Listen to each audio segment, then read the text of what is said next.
Shalom. Mari bersama kita membuka Alkitab kita di dalam kitab Mazmur pasal 31. Mazmur 31 ayat yang ke-20 mulai sampai ayat yang ke-25.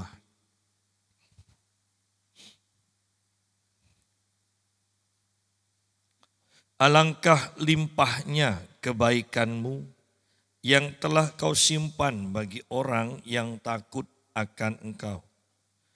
Yang telah kau lakukan bagi orang yang berlindung padamu di hadapan manusia. Engkau menyembunyikan mereka dalam naungan wajahmu terhadap persekongkolan orang-orang.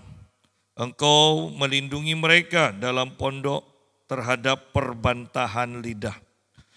Terpujilah Tuhan sebab kasih setianya ditunjukkannya kepadaku dengan ajaib pada waktu kesesakan. Aku menyangka dalam kebingunganku, aku telah terbuang dari hadapan matamu. Tetapi sesungguhnya engkau mendengarkan suara permohonanku ketika aku berteriak kepadamu minta tolong. Kasihilah Tuhan, hai semua orang yang dikasihinya. Tuhan menjaga orang-orang yang setiawan, tetapi orang-orang yang berbuat congkak diganjarnya dengan tidak tanggung-tanggung. Kuatkanlah dan teguhkanlah hatimu, hai semua orang yang berharap kepada Tuhan. Nah, firman ini saya percaya menguatkan kita semua. Banyak orang yang sudah hidupnya itu apatis di akhir zaman ini. Tetapi firman ini mengingatkan kepada kita bahwa Tuhan itu sangat baik. Tuhan memperhatikan kita. Jangan berpikir bahwa Tuhan sudah membuang kita. Tuhan memperhatikan kita, ya, dalam keadaan apapun. Nah, di akhir zaman ini kita sungguh lebih membutuhkan Tuhan, walaupun banyak orang yang tidak menyadarinya. Kalau kita perhatikan keadaan dunia, cuaca sudah tidak menentu, peperangan di mana-mana, ya. Bahkan kita mendengar yang terakhir adalah kekacauan di Inggris, bagaimana imigran dari Timur Tengah, orang-orang Islam itu semua mau diusir.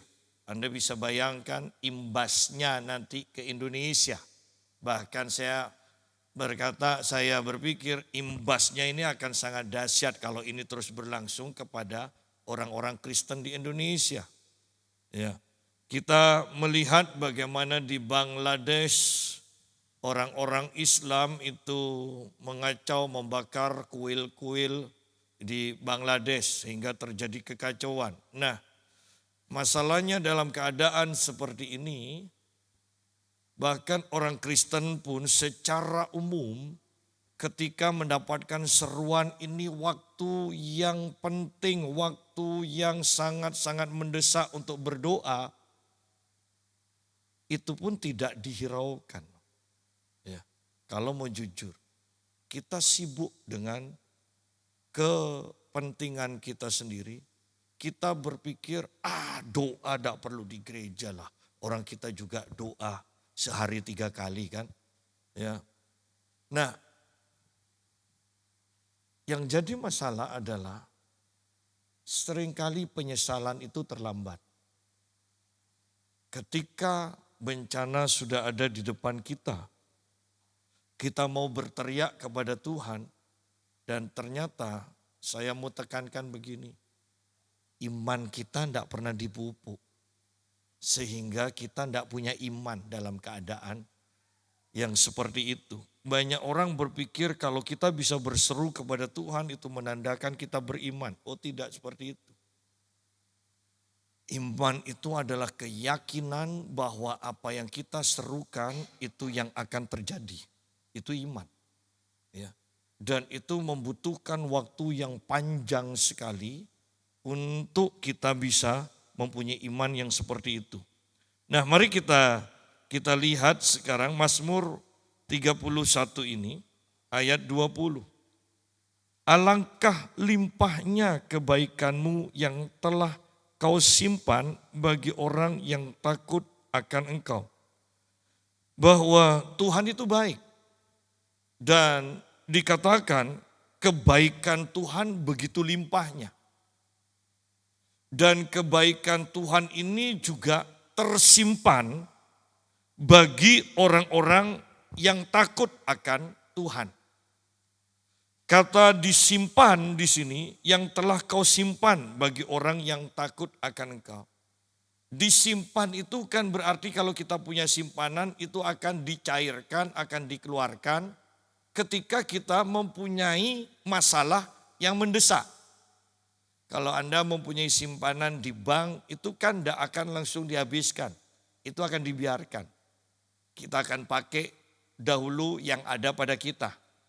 Tetapi ketika ada kebutuhan yang mendesak, kebutuhan yang besar, dan uang atau kekayaan yang ada pada kita, ya itu tidak cukup, baru kita akan mengambil simpanan yang ada di bank itu.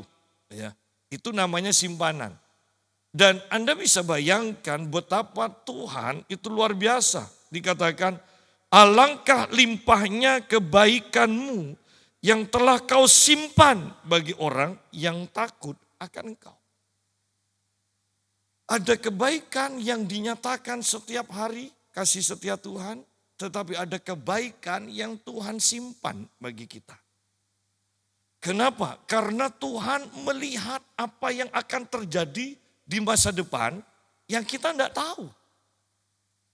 Betapa bersyukurnya bahwa kita mempunyai Tuhan Alfa dan Omega. Allah yang mengetahui apa yang akan terjadi di depan. Dan Tuhan sudah menyimpankan bagi kita apa yang akan kita perlukan nanti di masa depan itu. Yang kita tidak tahu. Tuhan sudah simpankan. Dan itu akan dicairkan ketika kita membutuhkannya. Tetapi yang jadi masalah bahwa kebaikan yang Tuhan simpan ini tidak diperuntukkan untuk semua orang. Ini hanya diperuntukkan bagi orang yang takut akan Tuhan. Yang hormat akan Tuhan. Nah, kalau sudah seperti ini, kita akan melihat pengkerucutan bahwa tidak semua orang akan menerima kebaikan Tuhan yang disimpan ini. Kalau mau dikerucutkan lagi, tidak semua orang yang mengaku Kristen itu akan menerima kebaikan Tuhan yang Tuhan simpan ini. Hanya orang yang takut akan Tuhan. Atau istilahnya supaya lebih mudah, orang yang hormat akan Tuhan. Ya, orang yang hormat. Anda perhatikan kita ini hormat akan Tuhan atau tidak? Ketika kita ke gereja misalnya, sikap kita bagaimana? Pakaian kita bagaimana? Apakah itu menunjukkan rasa hormat? Ya. Bayangkan kalau kita diundang di sebuah rapat dan kita datang hanya pakai kaos singlet. Berarti kita tidak menghormati orang-orang yang hadir di sana. Bayangkan ketika kita mendapat undangan secara khusus dari presiden, kira-kira sikap kita, pakaian kita itu bagaimana? Di sini kita akan tahu bahwa melalui apa yang kita lakukan, apa yang kita persiapkan, apa yang kita pakai, tata cara kita. Ya. Itu akan kita ketahui bahwa kita menghormati atau tidak. Beberapa hari yang lalu saya berkata pada istri saya begini. Saya sepertinya akan tetap menjadi orang Kristen yang konservatif. Artinya ketika saya berikan contoh pada istri saya. Bahwa banyak orang ke gereja di gereja itu dipikir kalau dia itu loncat-loncat, ya, dangdutan, itu sepertinya katanya hadirat Tuhan dimanifestasikan. Bersuka cita dalam Tuhan. Tetapi saya katakan pada istri saya, kelihatannya semakin saya melihat gaya pujian yang loncat-loncat liar seperti itu. Bahkan sampai lari-lari model ular-ularan. Di manakah esensi bahwa itu adalah sukacita karena Tuhan? Sungguh-sungguhkah ketika kita nyanyi pakai gaya ular-ularan, joget, itu ada kesadaran kita bahwa kita sedang melakukan itu di hadapan Tuhan. Ayo berandai-andai. Ketika Tuhan hadir di hadapan kita, sungguh-sungguhkah kita akan memuji Tuhan dengan gaya yang seperti itu? Ya. Di sini saya ingin kita berpikir, membayangkan, merenungkan. Sungguh-sungguhkah di hadapan pribadi yang sangat mulia, cara memuji kita akan seperti itu? Ya. Saya tidak menyuruh kita untuk memuji Tuhan dengan gaya kaku. Tetapi yang saya tangkap sekarang, ada satu keliaran yang tidak menunjukkan rasa hormat akan Tuhan di dalam puji-pujian. Bahkan saya menangkap begini, bahwa kita terlalu menikmati pujian, terlalu menikmati gaya memuji, daripada menikmati wajah Tuhan, hadirat Tuhan. Ya. Itu yang saya tangkap. Sehingga saya kemudian katakan pada istri saya, sepertinya saya ini tetap lebih sreg dengan gaya konservatif. Ada pujian, ada gerakan, iya. Tetapi kan tetap fokus kita itu adalah Tuhan. Ya. Bukan gerakan, bukan pujian. Ya. Bahkan sampai dalam taraf, seseorang itu membuat di sosmed itu, dia katakan begini, ketika saya masuk terlalu dalam pelayanan, saya kemudian melihat bahwa ternyata pelayanan tidak lebih baik daripada pekerjaan-pekerjaan pada umumnya. Yaitu pada akhirnya orang sikut-sikutan, saling iri, dan fokusnya adalah uang. Saling merendahkan, ketika melihat orang yang walaupun jadi singer dikatakan, walaupun jadi WL, bahwa yang pakai tas mahal, bawa tas lebih mahal, itu yang dihormati. Nah, Anda lihat, pada akhirnya saya mau mengatakan begini. Ketika kita punya kesadaran akan hadirat Tuhan, akan wajah Tuhan, dan kita mempunyai takut akan Tuhan, sikap kita tidak akan sikut-sikutan. Tidak akan menyombongkan diri satu dengan yang lain. Ya.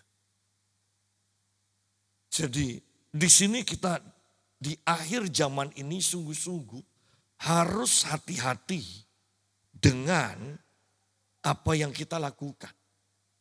Dengan sikap hati kita terutama. Hati-hati. Ya. Betapa sempitnya jalan itu, pintu itu.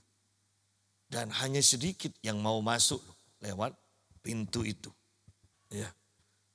Alangkah limpahnya kebaikanmu yang telah kau simpan. Bukan untuk semua orang. Bagi orang yang takut akan engkau. Ya. Bagaimana kita bisa mempunyai rasa takut akan Tuhan kalau kita tidak pernah bertemu dengan Tuhan? Bagaimana kita bisa takut akan Tuhan kalau kita hanya mendengar Dia dalam sebuah cerita atau khotbah? Tidak pernah bertemu. Bayangkan Musa ketika bertemu dengan Tuhan, dia langsung gemetaran. Bayangkan Rasul Yohanes ketika bertemu dengan Tuhan. Bayangkan ketika Daniel bertemu dengan Tuhan. Semuanya gemetar. Semuanya takut. Bahkan Daniel katakan seperti orang yang mau pingsan. Bahkan memang Daniel sampai sakit. Anda bisa bayangkan takutnya kepada Tuhan? Kalau sudah sampai mengalami seperti itu. Tidak mungkin seandainya itu di gereja ya. Tidak mungkin keluar dari gereja sampai rumah langsung nyaci maki pembantu lagi. Minimal sebulan itu dia pasti masih ingat perjumpaannya dengan Tuhan. Dan kalau hal seperti itu terus berlangsung setiap hari. Anda bisa bayangkan sikap kita. Tidak perlu menerima doktrin. Yang penting berbuat baik daripada karunia-karunia roh. Daripada kuasa. Tidak perlu pengajaran itu. Ketika kita mengalami perjumpaan dengan Tuhan. Tidak mungkin kita tidak berbuat baik. Karena kesadaran akan Tuhan. Itu begitu mencengkram kita. Yang telah kau simpan bagi orang yang takut akan kau. Yang hormat akan Tuhan. Hanya orang yang mengalami perjumpaan. Anda mau dipaksa mendengar untuk hormat akan Tuhan. Tapi engkau tidak pernah mengalami perjumpaan. Tidak pernah mengalami hadirat Tuhan. Tidak mungkin bisa.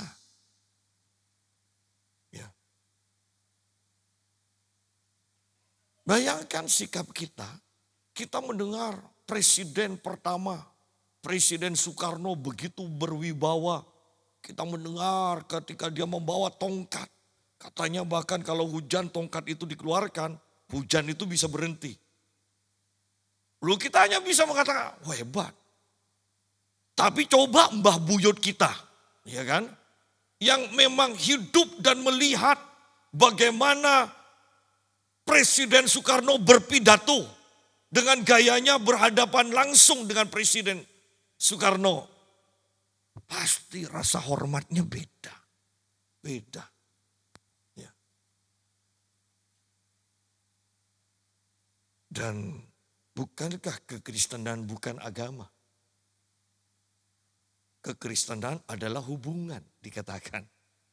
Kalau sampai hubungan tapi tidak pernah ketemu, kan berarti kita agama bukan hubungan. Ya.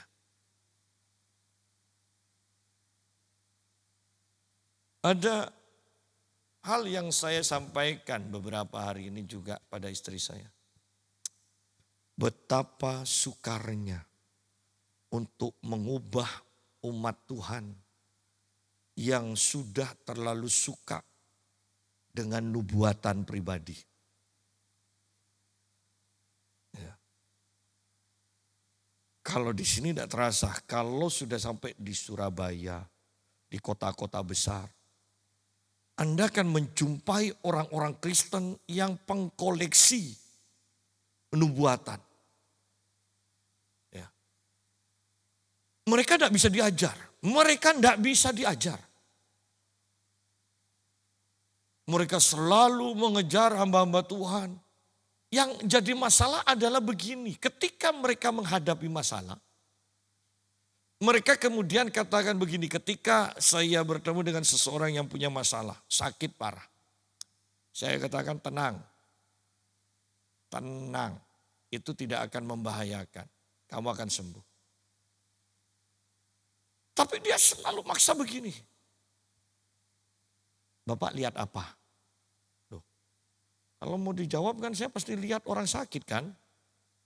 Bapak lihat apa? Kemudian yang dia katakan menurut hamba Tuhan si A. Menurut hamba Tuhan penglihatan hamba Tuhan si B. Menurut hamba Tuhan. Loh Anda bisa bayangkan begini maksud saya. Bagaimana bisa iman untuk menghadapi penyakit itu hanya berdasarkan menurut penglihatan hamba Tuhan si A menurut nubuatan hamba Tuhan si B. Loh, iman tidak bisa seperti itu. Bahwa kalau sampai di dalam gereja, di dalam ibadah kita, jemaat tidak diarahkan untuk mencari Tuhan dan bertemu dengan Tuhan. Jemaat hanya sampai dalam taraf mencari dan mengejar hamba Tuhan. Dan terutama yang bernubuat. Maka berarti pemuritan itu sudah gagal. Karena murid dikatakan harus sama seperti gurunya. Bukan selalu menerima dari gurunya. Ya. Sampai sering keceplos begini orang-orang cerita pada saya. Si A tidak terlalu senang Pak dengan pendeta ini karena pendeta ini banyak pengajaran. Si A itu lebih senang pendeta B karena setiap melayani di persekutuan doa semuanya baris dan didoakan dapat nubuatan satu-satu. Dan ini diakui oleh beberapa orang pemilik PD. Saya lebih suka si A karena yaitu didoakan satu-satu. Saya sudah mengajar beberapa tahun. Diundang setahun bisa 3-4 kali di sebuah PD. Dan saya berkata, Anda seharusnya tidak perlu selalu minta didoakan menjadi pengkoleksi nubuatan. Cukup firman, dengarkan sungguh-sungguh dan Anda lakukan, itu sudah lebih dari cukup. Amin. Selesai saya khotbah, pemimpin PD-nya berkata begini di mimbar. Tapi Pak Yusak, boleh kan minta doa? Saya masa mau jawab, tidak boleh. Saya katakan, boleh. Silahkan maju semua, karena kalian semua akan didoakan Pak Yusak. Loh, ini apa? Dan toh akhirnya pemimpin yang seperti ini, ekonominya juga hancur. Pekerjaannya amburadul. Anda tidak akan bisa membangun iman hanya berdasarkan mengkoleksi nubuatan-nubuatan dan kenal dengan banyak hamba Tuhan yang bernubuat. Anda bisa membangun dan terbangun imanmu ketika engkau bertemu dengan Tuhan. Oleh karena itu tugas pemimpin, tugas pendeta adalah mengarahkan jemaat untuk mencari Tuhan dan bertemu dengan Tuhan. Maka Anda, kita semua akan mempunyai roh takut akan Tuhan. Hormat akan Tuhan. Ya. Saya selalu ingat pengalaman awal-awal saya dengan Tuhan. Ketika saya bermimpi Tuhan datang pada saya itu begitu nyata. Bahkan sampai saya bangun, saya tetap berbahasa roh. Itu sangat nyata. Saya ingat bagaimana saya setelah sekolah Alkitab, saya di siang hari saya berdoa. Tiba-tiba hadirat Tuhan turun dan Tuhan singkapkan semua dosa-dosa saya yang bahkan sudah belasan tahun dari kecil, dari remaja. Tuhan singkapkan.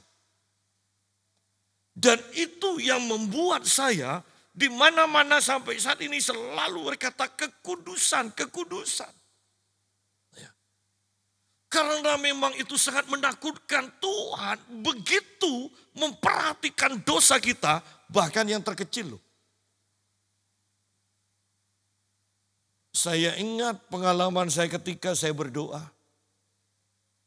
Dan Tuhan hanya katakan begini. Itu loh tadi, ada apa nada suaramu kok tinggi ketika istrimu bertanya. Loh, Anda bisa bayangkan. Kalau masalah yang seperti itu aja Tuhan ingatkan. Apalagi soal korupsi, perzinahan segala macam. Saya selalu katakan begini. Kalau seperti korupsi, perzinahan, perselingkuhan itu tidak perlu dibahas sudah. Itu sudah tidak ngetren di gereja. Karena itu sangat memalukan. Tuhan di akhir zaman itu tinggal tingkat penyempurnaan. Tidak perlu fondasi lagi. Ya, yang dibahas kalau sudah rumah mau jadi, itu kan yang kecil-kecil itu kan yang diperhatikan supaya sempurna. Nah, kalau kita masih berurusan dengan dosa-dosa yang pada umumnya, berarti masih jauh. Padahal waktunya sudah dekat. Iya kan? Kalau proyek itu kan ditetapkan kan. Terakhir pokoknya bulan ini harus selesai. Ya. Nah, yang jadi masalah kekristenan, fondasinya aja belum selesai. Bagaimana mau bicara bangunan yang sempurna? Kan fondasinya iman kan? Ketika kita menghadapi masalah, apakah kita tenang? Ketika bicara fondasi itu bicara kekokohan. Mau ada goncangan apapun, kalau fondasinya sudah, itu tenang.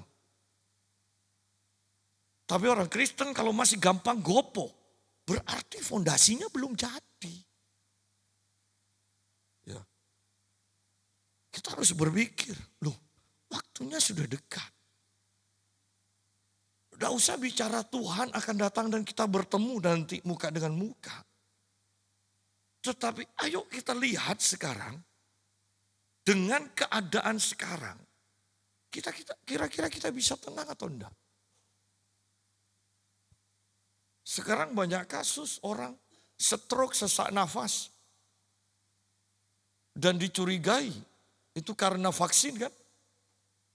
Oh iya. Artinya bahwa orang sekarang dilanda ketakutan lagi. Kalau iman kita tidak terbangun, tidak selesai dibangun, goyang kita. Tetapi bagi saya hanya mau katakan begini. Seandainya vaksin berdampak seperti itu, kita tidak tahu ketika itu kita divaksin akan berdampak seperti itu. Tetap saya percaya firman Tuhan tetap mampu melindungi kita dan mengubahkan rancangan jahat menjadi sesuatu yang baik bagi kita.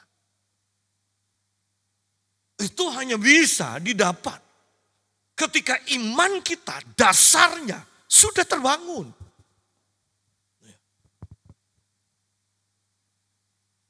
Anda melihat atau mendengar orang-orang batuk tidak sembuh-sembuh, sesak nafas, segala macam.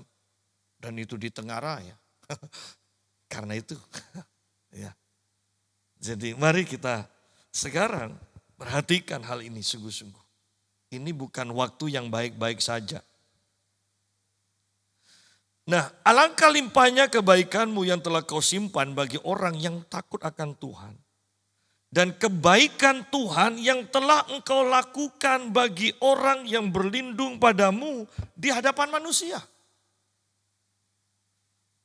Bahwa Tuhan menyatakan kelimpahan kebaikannya, melakukannya, telah melakukan untuk orang yang berlindung kepada Tuhan. Nah di sini pun kelihatannya sederhana, tetapi tidak mudah loh.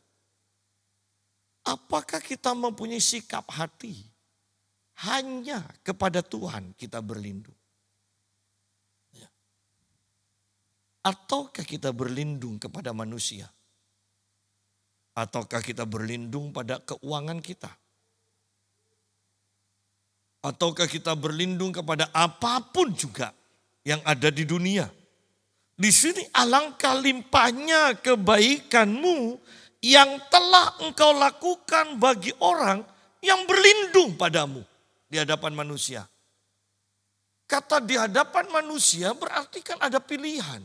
Kita mau berlindung kepada Tuhan atau berlindung kepada manusia di sekeliling kita. Ya. Itu ada pilihan.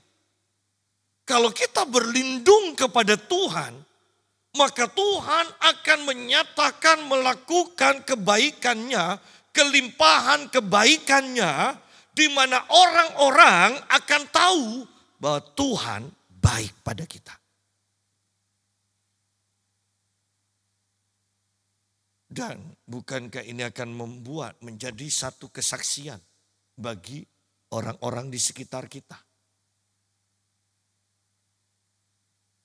Alangkah limpahnya kebaikanmu yang telah engkau lakukan bagi orang yang berlindung kepadamu. Berlindung kepada Tuhan. Engkau menyembunyikan mereka dalam naungan wajahmu. Ketika berbicara tentang wajah Tuhan, ini berbicara tentang kemuliaan Tuhan, hadirat kemuliaan Tuhan. Berbicara hadirat kemuliaan Tuhan adalah kemuliaan yang dinyatakan sampai-sampai Musa tidak berani masuk ke dalam kemah pertemuan. Berbicara tentang kemuliaan Tuhan, ini berbicara tentang kemuliaan yang dimanifestasikan di pentahbisan Bait Salomo, di mana bahkan para imam pun tidak bisa dan tidak berani masuk ke dalam bait itu. Nah, kalau para imam, kalau Musa saja tidak berani masuk dan mendekat, Anda bisa bayangkan, apalagi iblis. Mereka tidak akan bisa dan tidak berani mendekat kepada kemuliaan Tuhan. Oleh karena itu, ketika dikatakan engkau menyembunyikan mereka dengan naungan wajahmu terhadap persekongkolan orang-orang. Ada orang-orang yang sepakat, yang memusuhi kita, yang membicarakan kita, menjelek-jelekkan kita, mengutuki kita. Tidak akan mempan, tidak akan bisa menembus hadirat kemuliaan Tuhan. Sidang jemaat, jangan remehkan di sini persekongkolan orang-orang. Jangan remehkan ketika 3-5 orang berkumpul dan mengata-ngatai kita, sambung menyambung, saling melengkapi. Itu si Yusa, Pak Yusa itu ya sombong, kalau ngomong ketus. Yang satu nyaut, iya semoga Tuhan hancurkan dia, Tuhan bikin sakit. Yang lain nyaut lagi. Sidang jemaat, jangan remehkan perkataan itu. Itu tidak akan tembus hanya kalau kita ada dalam hadirat Tuhan. Bahwa perkataan, pembicaraan, sambut menyambut untuk mengutuki kejelekan-kejelekan orang juga. Itu adalah mantra tenung. Artinya engkau sedang terlibat di dalam sihir. Dan sihir tidak bisa menembus. Hanya ketika kita dilindungi oleh hadirat kemuliaan Tuhan.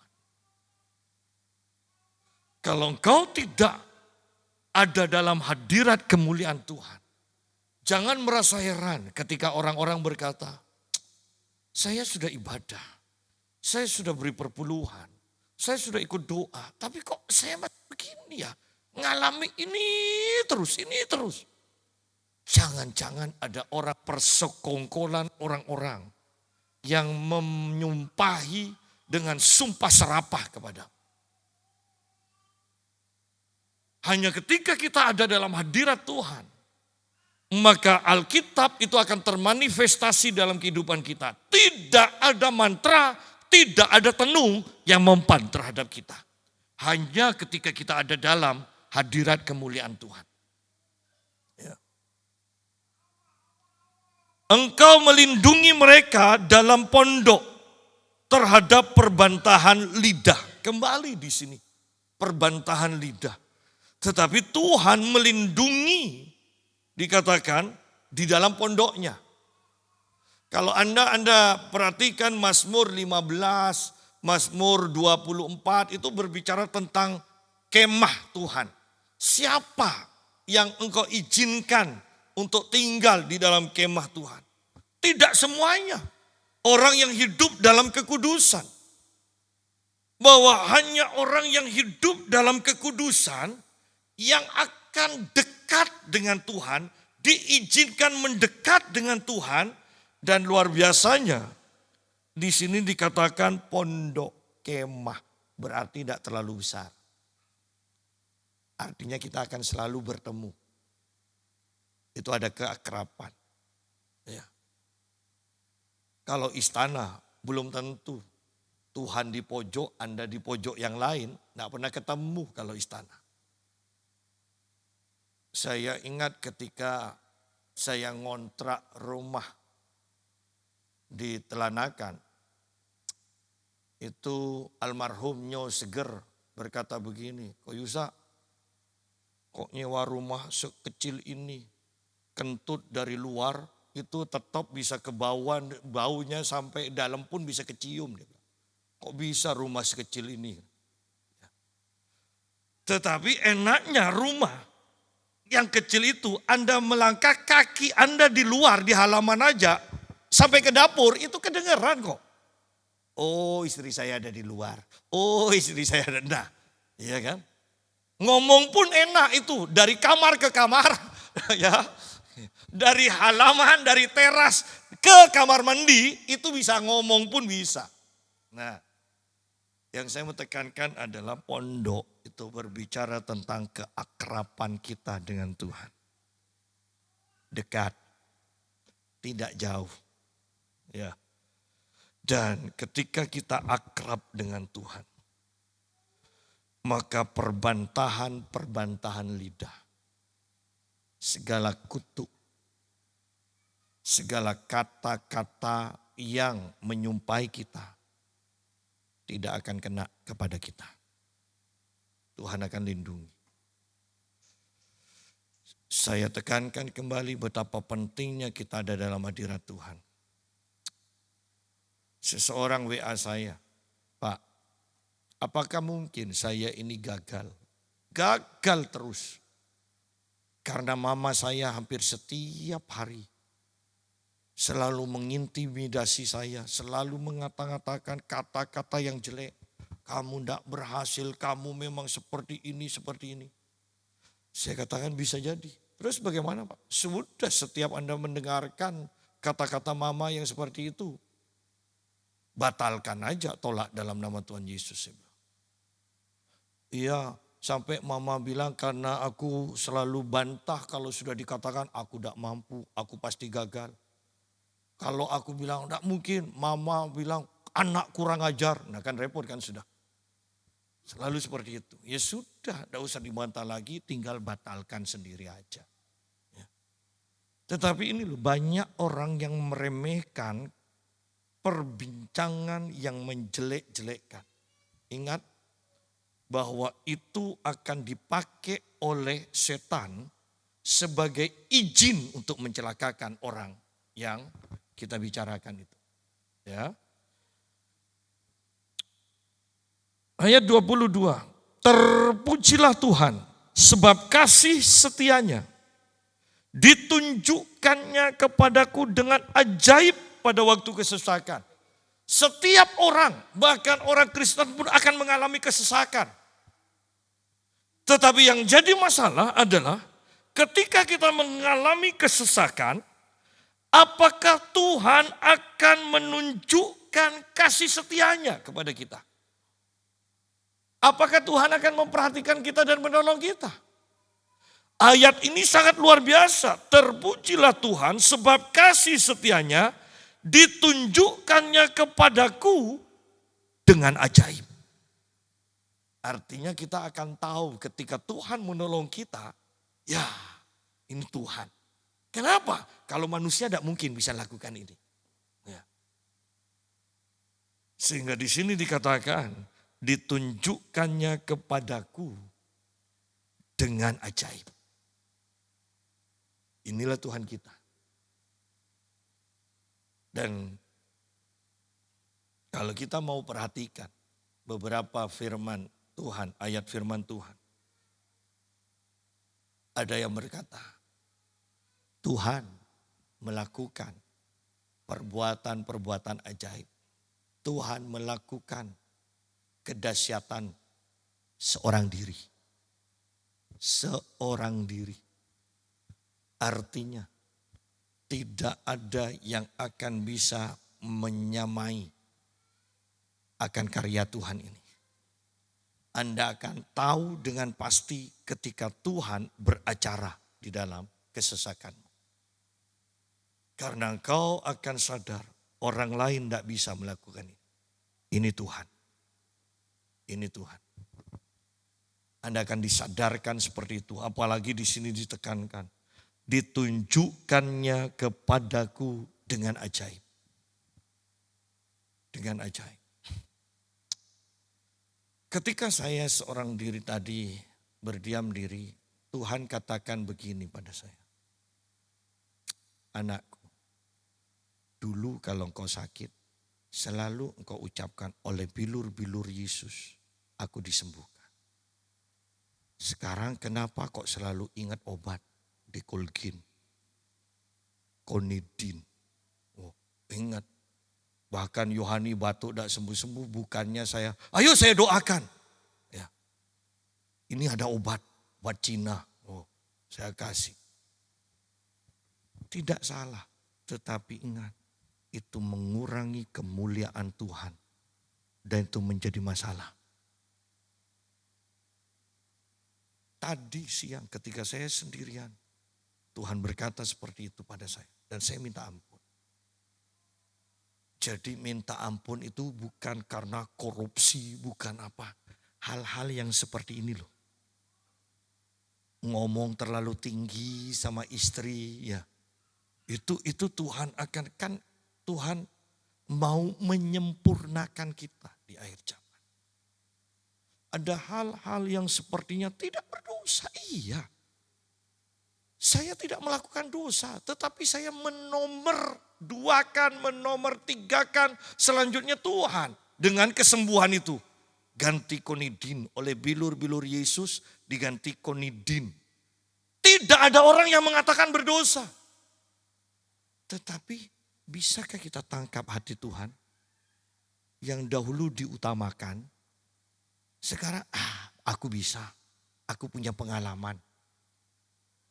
Itu loh yang saya mau katakan. Ingat, tidak anti, jangan anti obat. Tetapi ini hal pribadi yang Tuhan sampaikan pada saya untuk mengkoreksi masalah iman saya. Tidak semua orang itu harus sama dengan saya. Ya. Jadi kita semua bertanggung jawab dengan iman sikap hati kita masing-masing dengan Tuhan. Ayat 23, aku menyangka dalam kebingunganku ketika waktu kesesakan tidak ada pertolongan, ya kan? Semua orang pasti pernah mengalami hal ini. Dan pemazmur pun juga berkata, aku menyangka dalam kebingunganku. Aku telah terbuang dari hadapan matamu. Ya. Tetapi syukur tidak terlalu lama mungkin kan ini. Tetapi sesungguhnya engkau mendengarkan suara permohonanku ketika aku berteriak kepadamu minta tolong. Anda bisa bayangkan pemazmur berdoa, Tuhan, tolong Tuhan. Tapi kesesakan itu tetap menghimpit. Dan dia bingung, kenapa Tuhan kok tidak menolong. Sampai dalam taraf, Tuhan tolong Tuhan. Sampai karena dia sudah putus asa. Dan ketika dia berteriak seperti itu, Tuhan jawab. Ada waktunya kita berdoa tidak seperti biasanya. Ada waktunya engkau harus mengerahkan seluruhnya. Roh, jiwa, tubuh disatukan, sepakat. Alkitab katakan kalau 2-3 orang sepakat meminta apapun juga. Kalau roh, jiwa, tubuh sepakat berseru kepada Tuhan. Tuhan pasti jawab. Tuhan pasti jawab. Tetapi sesungguhnya engkau mendengarkan suara permohonanku. Ketika aku berteriak kepadamu minta tolong. Kasihilah Tuhan, hai semua orang yang dikasihinya. Sidang jemaat, bukankah ayat ini luar biasa? Kita semua dikasihi Tuhan. Ya, buktinya Tuhan mati bagi kita semua. Sadarkah kita bahwa kita semua dikasihi Tuhan? Dan kita mempunyai tanggung jawab sekarang. Ketika kita sadar kita dikasihi Tuhan, kita punya tanggung jawab untuk mengasihi Tuhan juga. Hanya orang yang tidak tahu aturan aja, sudah dikasihi tapi tidak mengasihi. Ya. Ini kalimat sangat luar biasa. Kasihilah Tuhan, hai semua orang yang dikasihinya. Kalau kita semua sadar bahwa kita dikasihi Tuhan, maka tanggung jawab kita sekarang adalah mengasihi Tuhan. Ya. Tuhan menjaga orang-orang yang setiawan. Tuhan menjaga orang-orang yang setiawan. Kata setia itu melakukan sesuai dengan apa yang diperintahkan. Itu setia.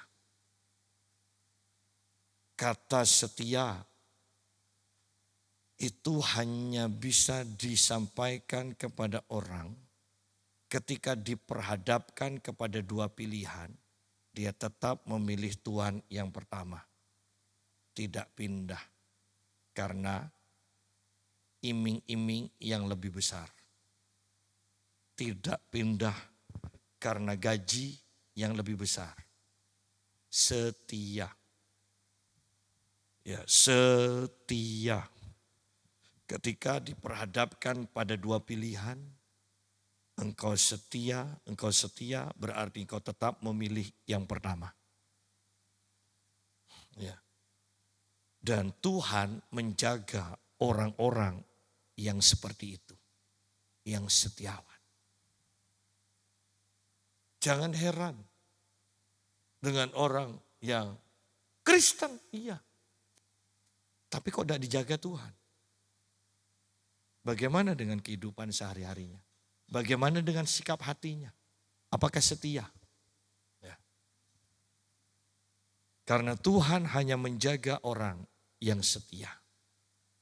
Dan kata setiawan itu berarti sudah teruji. Orang ini setia, makanya disebut setiawan, ya kan? Tetapi orang-orang yang berbuat congkak diganjarnya dengan tidak tanggung-tanggung. Pak, saya tidak congkak. Loh, congkak itu berhubungan dengan sikap kita. Kita selalu mengandalkan Tuhan atau tidak? Bukan soal merendahkan orang lain. Tapi ketika kita sudah tidak mengandalkan Tuhan, maka itu dipersamakan dengan congkak di hadapan Tuhan. Aku tidak butuh engkau Tuhan, aku bisa. Itu congkak. Tetapi orang-orang yang berbuat congkak, nah ini kan sangat menakutkan di sini. Diganjarnya dengan tidak tanggung-tanggung. Loh. Anda bisa bayangkan begini saja. Orang miskin punya masalah dengan orang yang super kaya, konglomerat. Kalau konglomerat ini sudahlah orang miskin ini misalnya mau kerja ke sini aja, orang konglomerat ini katakan, jangan diterima. Jangan diterima. Mau ke pasar beli, konglomeratnya katakan, sudah apa yang mau dibeli orang ini, aku bayar. Jangan dijual ke orang tersebut. Matilah orang ini. Bagaimana dengan Tuhan kalau mengganjar? Konglomerat aja bisa melakukan seperti itu. Kalau Tuhan mengganjar, bahkan di sini dikatakan dengan tidak tanggung-tanggung. Ini kan mengerikan. Anda tidak akan bisa bangkit ketika Tuhan mengganjarmu dengan tidak tanggung-tanggung. Saya kalau sudah tahu seperti ini, sudahlah lebih baik bersahabat damai dengan Tuhan. Kan gitu. Jangan tetap merasa, udah aku hebat, aku masih bisa, pasti ada jalan keluar. Sudahlah, kalau berhadapan dengan Tuhan. Dan di sini dikatakan Tuhan mengganjar dengan tidak tanggung-tanggung. Lebih baik cepat berdamai dengan Tuhan. Ngaku, apa sih susahnya? Tuhan, aku sombong Tuhan. Aku tidak mengandalkan Kau. Apa sih susahnya? Ya. Apa susahnya? Ya. Kuatkanlah dan teguhkanlah hatimu. Hai semua orang yang berharap kepada Tuhan. Kuatkan dan teguhkan hatimu. Hai semua orang yang berharap kepada Tuhan. Ketika engkau mengalami kesesakan, jangan putus asa. Kuatkan dan teguhkan hatimu ketika engkau dalam kesesakan. Allah mempunyai simpanan kebaikannya yang akan dicairkan ketika engkau berseru kepadanya. Allah akan melakukan kebaikan demi kebaikan. Allah akan menaungi engkau. Oleh karena itu, kuatkan dan teguhkan hatimu. Tuhan akan bertindak. Tuhan memberkati. Mari kita berdoa. Haleluya.